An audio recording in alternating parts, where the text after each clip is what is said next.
Taller de Matemática Aplicada. Hoy veremos un breve tutorial acerca de cómo utilizar MATLAB, lo que les servirá para realizar los talleres subsiguientes y para facilitar el trabajo algebraico y matemático en la resolución de las actividades que les iremos proponiendo semana a semana. La capacidad de aplicación de la matemática ha vivido una innegable explosión tras la utilización de software específico que permitiese realizar cálculos complejos, procesos iterativos con una gran cantidad de pasos o aproximaciones rápidas y confiables. La matemática discreta y el cálculo se beneficiaron de esto para poder dar rienda suelta a la resolución de problemas complejos, principalmente mediante el uso de diferentes grados de aproximación. El álgebra, por su parte, se caracteriza por requerir cálculos numéricos usualmente más simples. Por ejemplo, hallar la inversa de una matriz no es dificultoso por el tipo de cálculos que requiere, sino por ser un proceso repetitivo y tedioso, muy propenso a errores. Aquí recae la potencialidad de la utilización de software matemático en el álgebra. Permite resolver numerosos cálculos, aunque simples, pero muy rápido y disminuyendo al mínimo la posibilidad de errores. Esto habilitó nuevas ramas del desarrollo del álgebra relacionadas con los métodos numéricos para la aproximación, las técnicas computacionales que optimizan el tiempo de cálculo para resolver determinados problemas, o incluso el desarrollo de nuevas técnicas que reemplazan a las tradicionales para resolver un problema simple, de modo que sea lo más eficiente computacionalmente.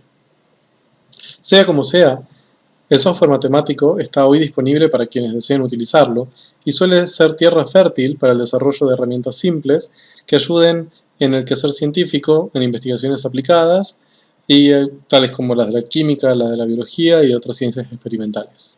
En este tutorial vamos a utilizar específicamente un software matemático, que es MATLAB, que no es gratis ni libre, pero que tiene, además de la potencialidad de funcionar como una muy buena calculadora numérica para resolver diferentes cuestiones del álgebra, por lo cual lo podemos utilizar durante el curso. También tiene muchas potencialidades en la programación y en la aplicación a desarrollos matemáticos relacionados con las ciencias naturales. MATLAB está diseñado para el trabajo con vectores. Por ende, vamos a tener que aprender cómo utilizar los vectores para hacer lo que nosotros deseamos. MATLAB está en formato tanto para computadora, que es lo que ustedes están viendo en la pantalla, para computadoras de escritorio o para notebooks, y también en un formato para teléfonos inteligentes, que es una aplicación, se llama MATLAB, la pueden encontrar en el Play Store, al menos para Android, no estoy seguro si está disponible para Mac, y con un solo registro a MathWorks, que es como la red propia de MATLAB, pueden utilizarlo libremente con ciertas limitaciones para las herramientas de mayor nivel, pero para lo que nosotros necesitamos tiene toda la potencialidad que requeriremos. Ok, bueno, empecemos. Lo que ven acá es la ventana de comandos. Esto es donde nosotros tendremos que incorporar los comandos y la información que queramos darle al programa, y es lo mismo que ustedes tendrán en su celular apenas abran la aplicación. Es decir, en el celular lo que no van a ver es toda esta parte, ya que, digamos, simplemente es una ventana de comandos. En MATLAB va a ser necesario definir todo elemento que utilizaremos. Es decir, antes de que en alguna operación que queramos hacer aparezca algún elemento, algún vector, alguna matriz, incluso alguna constante muchas veces, vamos a tener que definirlas previamente de algún modo. Para definir un elemento simplemente lo que le vamos a tener que asignar es un nombre, y esto se hace igualando una expresión que lo defina, sea cual sea, a una letra. Por ejemplo, vamos a empezar con un ejemplo sencillo. Si yo ingreso algo como esto,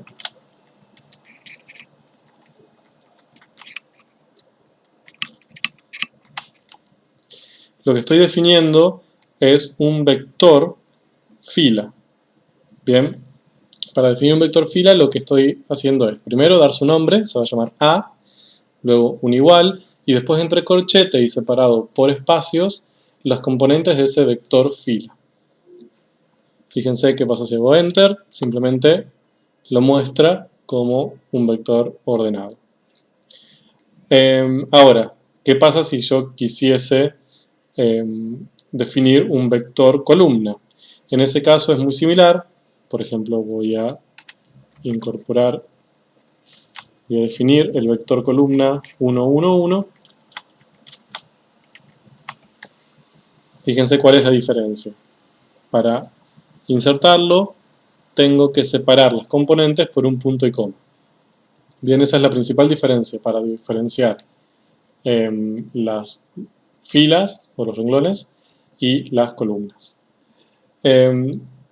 Entonces, cuando tengo que definir una matriz cualquiera dada por sus elementos, lo voy a tener que pensar como si fuera un vector de vectores, es decir, como un vector columna de distintos vectores fila o un vector fila de diferentes vectores columna. Para que entiendan lo que estoy diciendo, fíjense qué pasa si yo incorporo esto.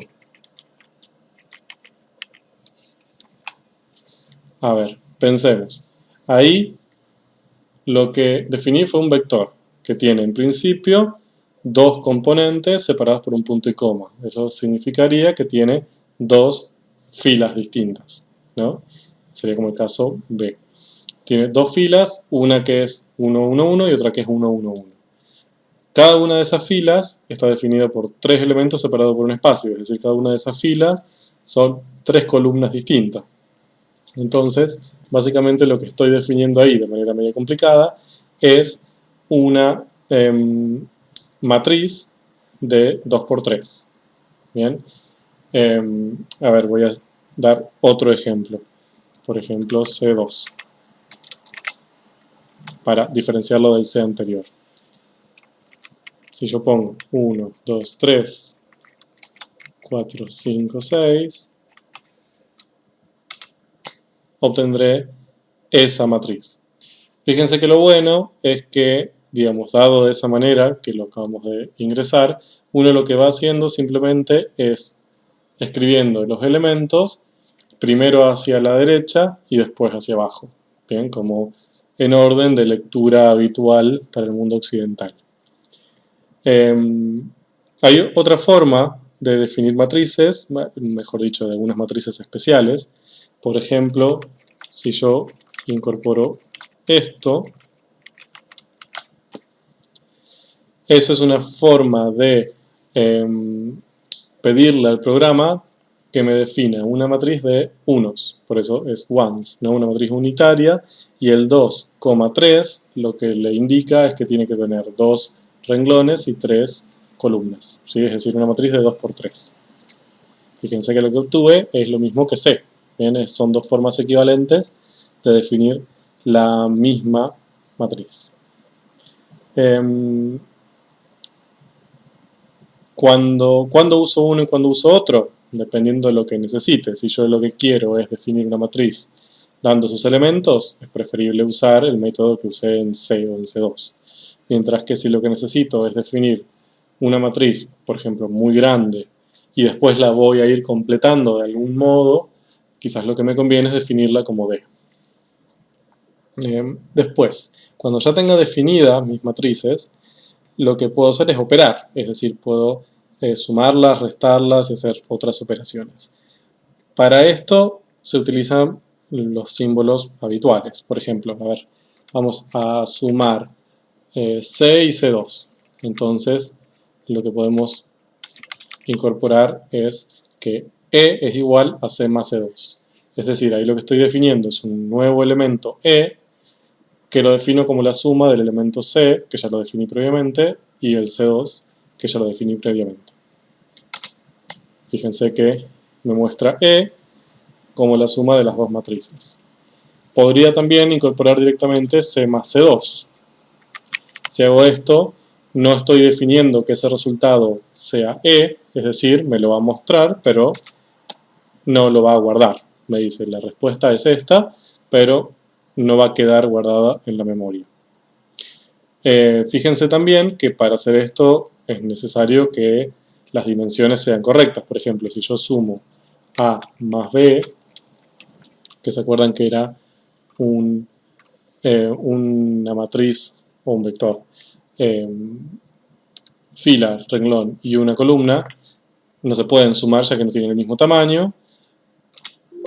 Por ende, MATLAB me dice, no se puede hacer esto. Hay un error, las dimensiones de la matriz deben corresponderse. También va a suceder lo mismo si yo intento sumar un elemento que todavía no definí. Yo, por ejemplo, f todavía no lo usé como definición de un elemento previo.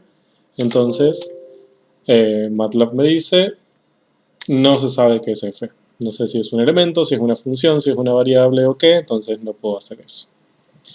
Bien, del mismo modo puedo restar, por ejemplo, voy a ahora sí definir f, y voy a decir que f es c menos c2. También puedo multiplicar por un escalar, por ejemplo, puedo decir que g es 2 por e.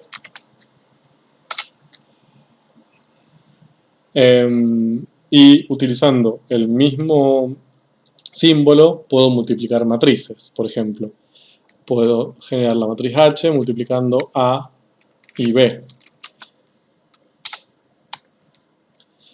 Como A era una matriz de 1 por 3 y B de 3 por 1, H, que es el producto entre ellas, va a ser una matriz de 1 por 1. Fíjense que, como vimos, esto también depende del tamaño de las matrices. Es decir, por ejemplo, si yo ahora multiplico B por A, voy a obtener una matriz de 3 por 3. Bien, porque conmuté los factores y más allá de que este producto puede realizarse, el resultado no es el mismo.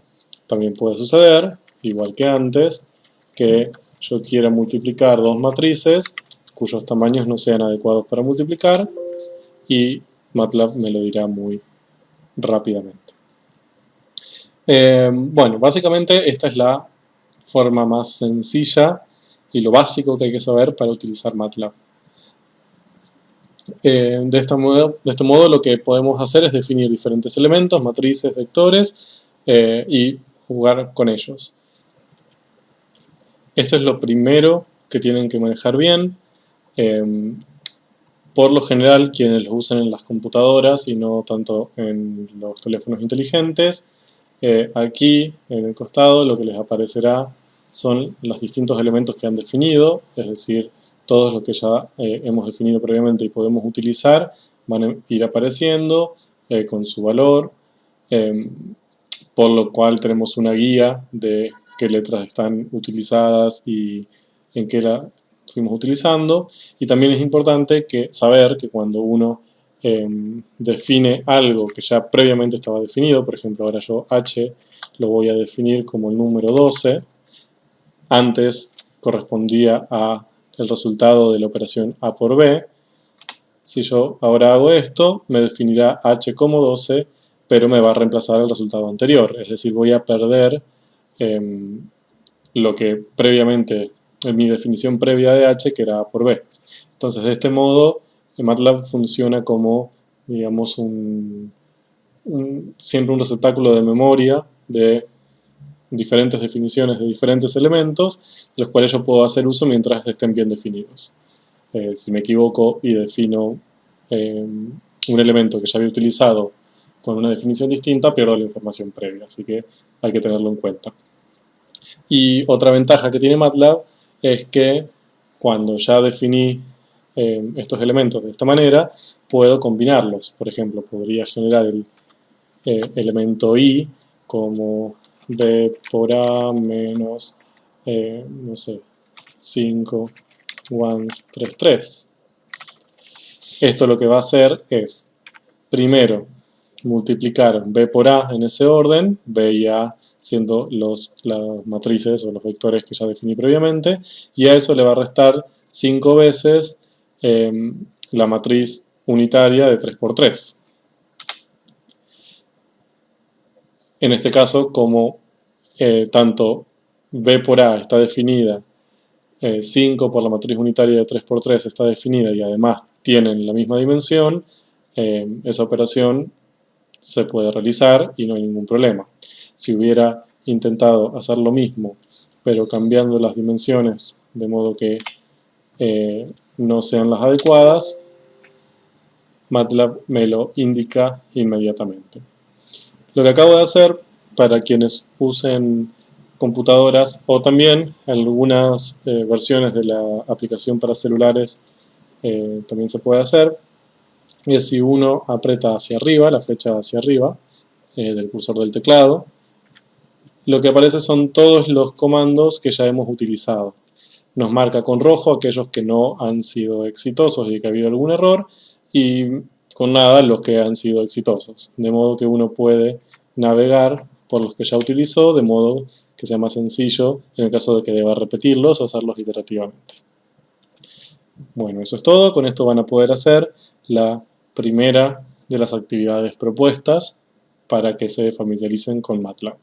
En el próximo video vamos a ver cómo trabajar con MATLAB para sacar información precisa de matrices.